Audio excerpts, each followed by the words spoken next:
welcome you to this channel.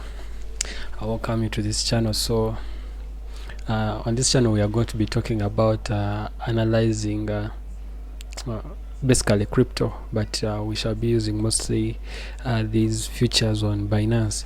So I created an account here that we are going to be using just a quick we are going to be making some quick analysis most of the time on lower time frames like the 50 minutes, so that we can gain, let's say, a skill on how to analyze these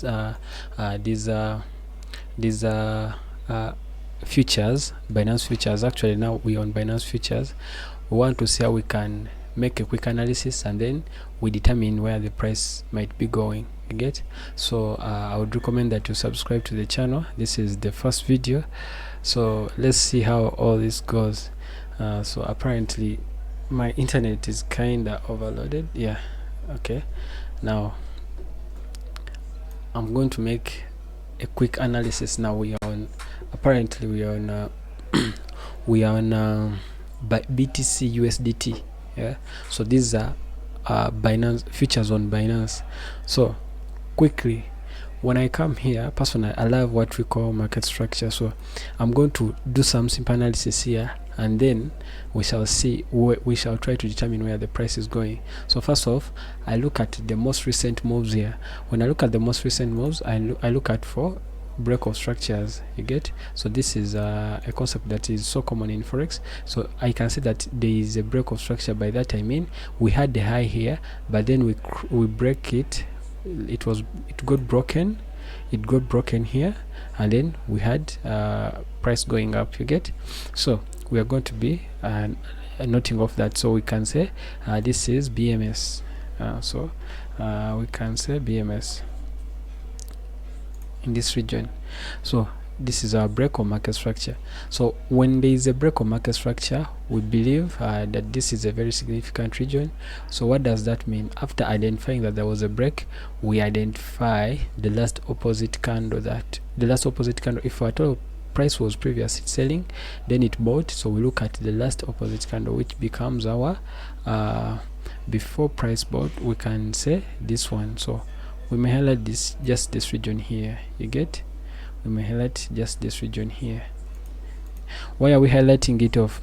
Given that we broke structure, we know that at one point price is going to come back, and then it will reach in this area, and then it is likely that it will buy again. You get? So this is going to be valid more so on the 15 minutes. You get? So then when price moved up, you can see that it went up significantly. So now when price moved up, we can see that now it created, there is a wick here. Actually now this one becomes really tricky, but now there is a very, very strong bullish candle. All of a sudden we see a bearish candle. So there is what it indicates to us. So when you see such a situation, what we do, I highlight off a significant portion of this region. You get? So I may start from here, and at least I cover that bearish candle, that region where the bearish candle happened. You get? So this one became let me explain this. So why have I highlighted it off? So now if at all I'm studying price here, now this one becomes our demand zone, our area of demand.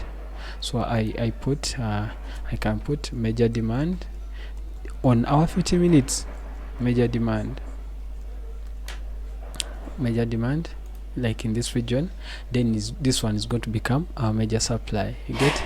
This one becomes our major supply. So I also write it off, major supply,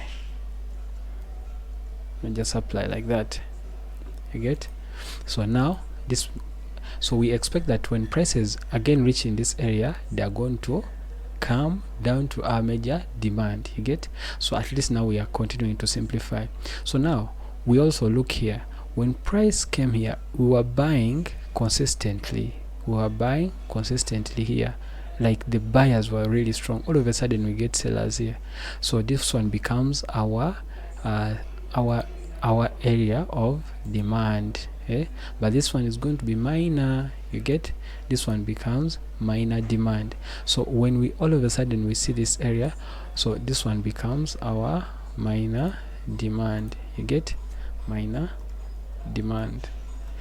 By the these terms that I'm using, they're not official. I just use them to make things simple for us. So this one becomes our minor demand. So what would we expect in under demand zones? We expect that under demand zones we expect buying. You get, so we can see that price came and tested this region still, and then it bought. All of the main purpose of this video is we want to see how we can determine now the direction of the movement. You get, so now when price moves like this, and then we get that